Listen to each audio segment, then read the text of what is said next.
sono Loris Vescu, sono cresciuto a Treviglian. Se dovessi pensare al momento che sono entrato a Buse, era era proprio a Miglier che ho scritto il primo top che si chiama proprio Miglier, con la mia idea, con la mia musica, e mi sono divertito un sacco, perché si faceva in concerti, si registrava in discos.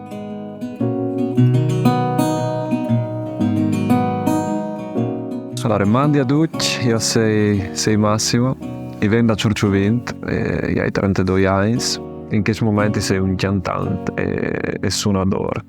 Da Buse io sei entrato, prima anche con Chiari Giovin, ascoltando tante musiche in chiamare, e dopo, insomma, con passare degli anni, in che chiamare hai iniziato a scrivere le messe di shows.